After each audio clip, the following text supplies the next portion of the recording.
Okay, this is the golden age of the Republicans' Objective 2, and this really is the kind of the cornerstone objective about the lesson given the title. It basically talks about how the Republicans dominated the presidency from 1860 to 1932. Now, during that time, they're going to win 15 of 19 elections. But one of the things that marks this time era more than any other is the concept of patronage. Once again, the idea that you scratch my back and I'll scratch yours.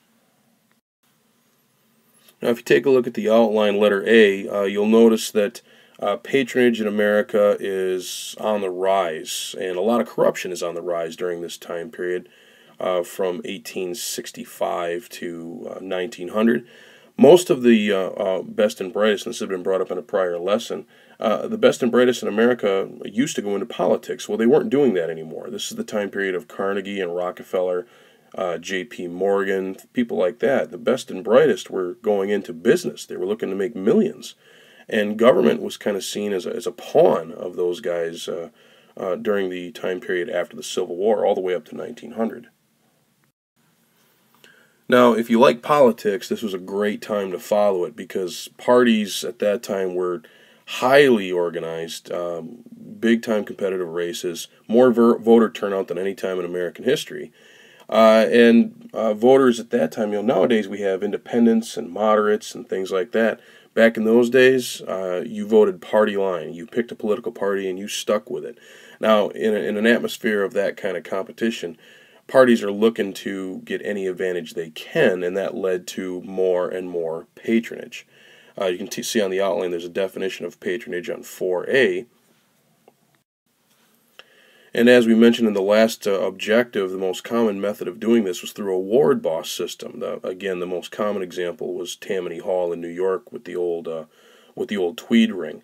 Basically what this meant was that immigrants would come in, just like in the movie Far and Away. Immigrants would show up and needing a job and a place to stay, and a ward boss working for a politician would give them a place to stay and food to eat in exchange for their votes in the upcoming election. One key thing to note here is that this is well before the secret ballot. So, the secret ballot doesn't come along till the 1890s, or the Australian ballot, as it was called. Before that time, you had to publicly declare who you were voting for, so that made it pretty easy for party bosses. Now, the everyday American wanted to see patronage come to an end. The everyday American wanted to see the closet cleaned, if you will, and these guys sent to prison. But there were some people who really liked the patronage system, and not surprisingly, they were politicians. Take a look at A5, and remember the word stalwarts. Circle that if you want to. They're led by a guy named Roscoe Conkling. They loved it. They loved the patronage system and thought it was part of American tradition, going all the way back to Andrew Jackson, who had really introduced it with the spoils system of the 1830s. The other group was known as the halfbreeds, and they were led by a guy named James Blaine. Now, they said they wanted reform, but repeatedly they were exposed, in a very uncomfortable political cartoon here, as people who really wanted just control of patronage. This is from an old painting called, I don't remember what it's called, but it's something about exposing a prostitute. And this is the political cartoon adaptation with that. The guy who's being exposed is James Blaine, leader of the half-breeds. Let's move on to something else. Okay, take a look at letter B, the election of 1880. And remember that after Grant and then after Hayes getting elected by a compromise, the Republicans weren't looking so good during this time. So they turned to somebody else. They didn't want Hayes anymore. They went with another Union general, a guy named James Garfield, who had picked a stalwart, again, someone who liked patronage, Chester Arthur, who was another general for vice president. The idea was they could get the stalwart vote and get support that way. Now, Garfield wins the election, but unfortunately he's assassinated shortly into it. And he didn't die right away. It took quite a few months for it to happen. Now, the guy who shot him was this guy, Charles Guiteau, in the summer of 1881. By the end of that summer, Garfield would be dead. The reason Guiteau shot Garfield, well, he thought he was owed a civic service job, and he wanted this guy, Chester Arthur, to become president because he knew Arthur was a stalwart and thought that Arthur would give him a job.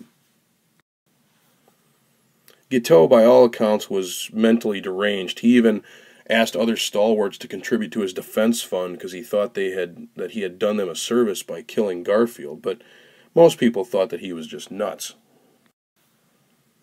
And it turned out that having Arthur in office didn't necessarily help things. Most people thought that Arthur would support the spoils system of Andrew Jackson that had been going on for decades. They thought that his cronies would be granted favors, but Arthur actually turns on them. He starts reforming civil service, and here's the big one, C3, circle this one. This is a huge thing to remember. It was called the Pendleton Act of 1883, which essentially ended the spoils system.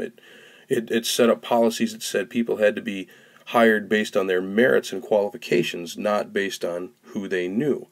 Now, this was obviously very good, but it had one bad effect.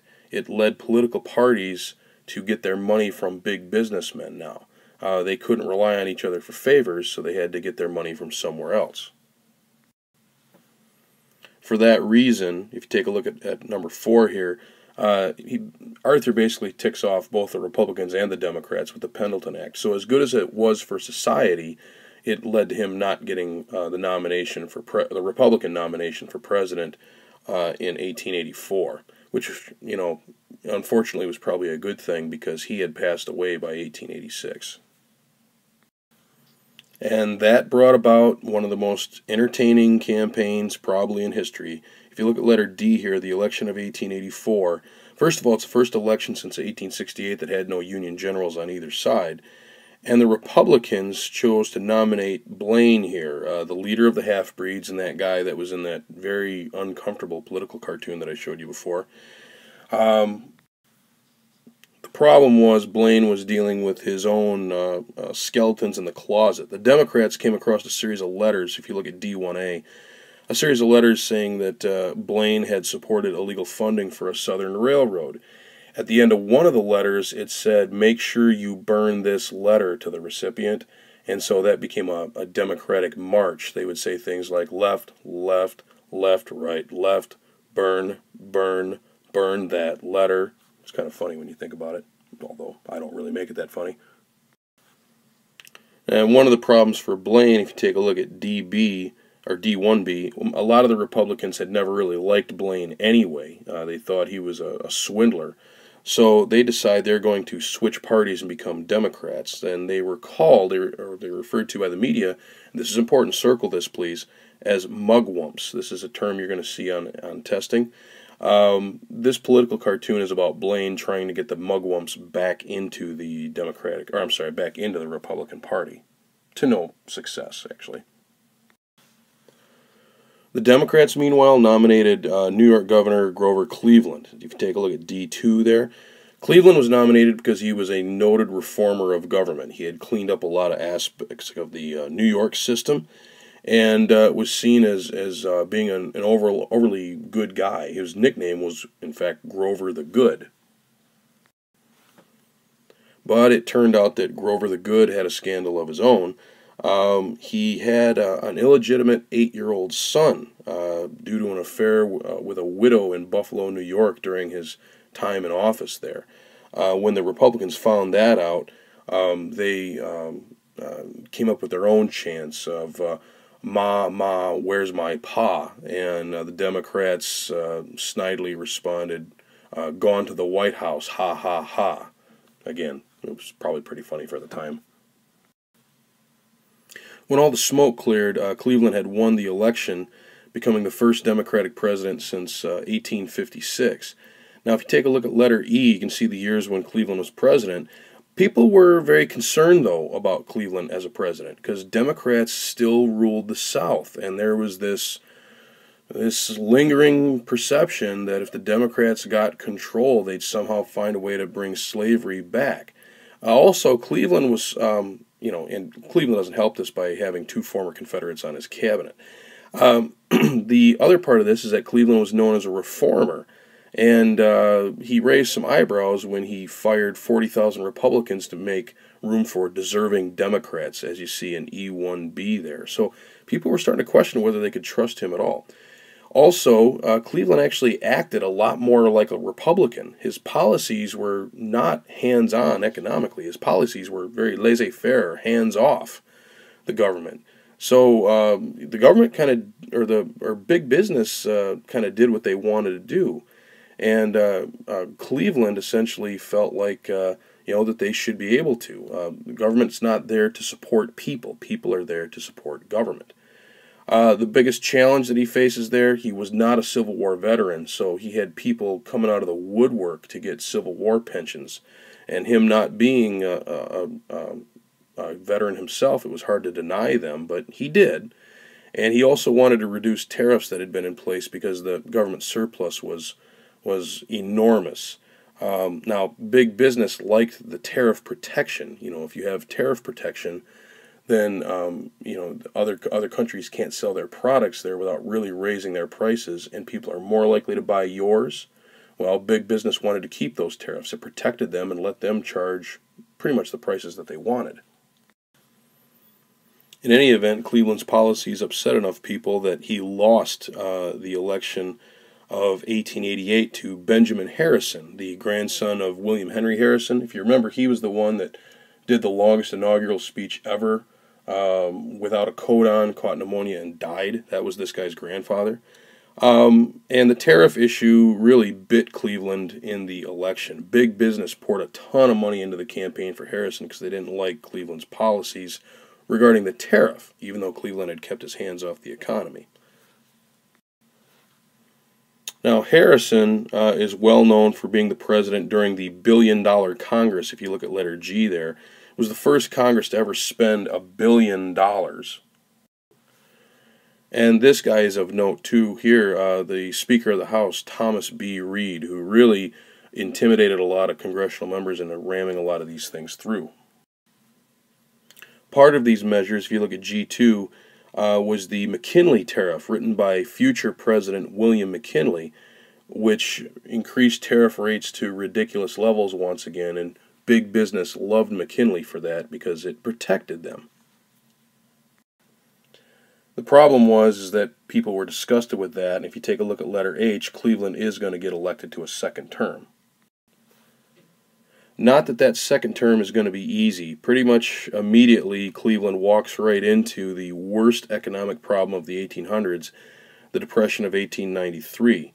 Now, if you take a look under H1, you can see the factors that made that happen. But I want you to circle letter D about J.P. Morgan. Remember, Morgan organizes bankers to essentially bail out the government, which was something we talked about in the Morgan lesson. Citizens had bought so much gold that they didn't have enough to back up the dollar anymore, and Morgan is the one that ends up having to bail them out. Now, Cleveland tries to lower tariffs, but not by much, and Americans vote the Republicans back into the majority and vote Cleveland out of office. When it's all said and done, that's going to lead to the election of William McKinley, the one who wrote the tariff, by 1896. And if you take a look at letter I and letter J, it basically tells you the influence of all the former Union generals who had been elected after the war based on, their heroism and their status as war heroes, and how the Republicans are going to dominate the presidency over the course of 72 years, from the Lincoln election all the way up to FDR taking control of the presidency for the Democrats in 1932. Okay, thanks again.